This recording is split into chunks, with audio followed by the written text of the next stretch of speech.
Hello my dear friend, আজ আমি আলোচনা করব যে মিড ক্যাপ মিউচুয়াল ফান্ড কি, তার সুবিধা কি রয়েছে এবং অসুবিধা কি রয়েছে। যারা বিনিয়োগ শুরু করতে চায় তারা সর্বপ্রথম শুরুর দিকে মিউচুয়াল ফান্ড নিয়ে খুব আগ্রহী হয়, কারণ শেয়ার বাজারের তুলনায় মিউচুয়াল ফান্ডের ঝুঁকি খুব কম থাকে। আপনি আপনার টাকাকে মিউচুয়াল ফান্ডে ইনভেস্টমেন্ট করে কয়েক বছরের মধ্যে আপনার টাকাকে অনেক গুণে বৃদ্ধি করতে পারবেন। মিউচুয়াল ফান্ড প্রধানত তিন প্রকার: লার্জ ক্যাপ, মিড ক্যাপ এবং স্মল ক্যাপ। আমি এর আগে দুটো ভিডিও বানিয়েছি যেখানে লার্জ ক্যাপ এবং স্মল ক্যাপ সম্বন্ধে আমি বলেছি, কিন্তু আজ আমি বলতে চলেছি মিড ক্যাপ মিউচুয়াল ফান্ড সম্পর্কে। মার্কেট ক্যাপিটালাইজেশন অনুযায়ী মাঝারি মাপের যে কোম্পানিগুলি রয়েছে সেগুলি হলো mid cap company.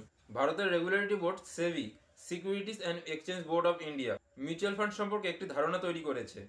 Market capitalisation অনুযায়ী যে কোম্পানিগুলি 101 থেকে 250-এর মধ্যে রয়েছে সেগুলি হলো মিড ক্যাপ মিউচুয়াল ফান্ড বা মিড ক্যাপ কোম্পানি। আপনি যদি আমার এই চ্যানেলে নতুন হয়ে থাকেন তাহলে সাবস্ক্রাইব এক্ষুনি করুন।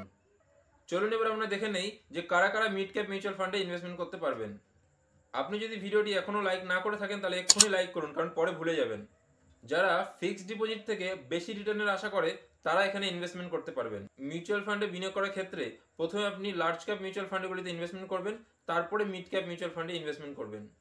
আপনার ইনভেস্টমেন্টের মোট টাকার 60% লার্জ ক্যাপ মিউচুয়াল ফান্ডে বিনিয়োগ করার পর যেটা থাকবে সেই বাকিটা আপনি মিড ক্যাপ মিউচুয়াল ফান্ডে বিনিয়োগ করবেন। সবচেয়ে গুরুত্বপূর্ণ বিষয় হচ্ছে যারা মার্কেট সম্বন্ধে একটু নলেজ রাখেন তারা এখানে ইনভেস্টমেন্ট করলে বেশি লাভবান হবেন, কারণ ভুল জায়গাতে ইনভেস্টমেন্ট করলে আপনার ক্ষতি অনিবার্য। চলুন এবার দেখে নেই যে মিড ক্যাপ মিউচুয়াল ফান্ডের সুবিধা কি কি রয়েছে। যখন মার্কেট উপরে যায় তখন লার্জ ক্যাপ কোম্পানির তুলনায় মিড ক্যাপ কোম্পানিগুলি দ্রুত বেগে উপরে যায়, অর্থাৎ লার্জ ক্যাপের তুলনায় ইন্টারেস্ট রেট বা টাকা বৃদ্ধির পরিমাণ মিড ক্যাপ মিউচুয়াল ফান্ডে বেশি হবে। স্মল ক্যাপ মিউচুয়াল ফান্ডের তুলনায় মিড ক্যাপ মিউচুয়াল ফান্ডের রিস্ক খুব কম। লার্জ ক্যাপের তুলনায় মিড ক্যাপ কোম্পানিগুলির টাকা বৃদ্ধি হওয়ার সুযোগ সব থেকে বেশি রয়েছে। মিড ক্যাপ মিউচুয়াল ফান্ডে যদি আপনি লং টার্মের জন্য ইনভেস্টমেন্ট করেন তাহলে একটা ভালো রিটার্ন পাওয়ার আশা রয়েছে। আপনি যদি আমার চ্যানেলটি এখনো সাবস্ক্রাইব না করে থাকেন তাহলে এক্ষুনি সাবস্ক্রাইব করুন, আর ভিডিওটা লাইক না করে থাকলে এক্ষুনি লাইক করুন। চলুন এবার দেখে নেই যে মিড ক্যাপ মিউচুয়াল ফান্ডের কি কি অসুবিধা রয়েছে।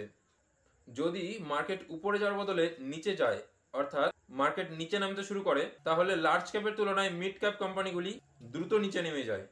লার্জ ক্যাপ কোম্পানির তুলনায় মিড ক্যাপ কোম্পানিগুলিতে রিস্কের পরিমাণ বেশি থাকে। স্মল ক্যাপ কোম্পানিগুলির তুলনায় মিড ক্যাপ কোম্পানিগুলিতে টাকা বৃদ্ধির সুযোগ খুব কম রয়েছে।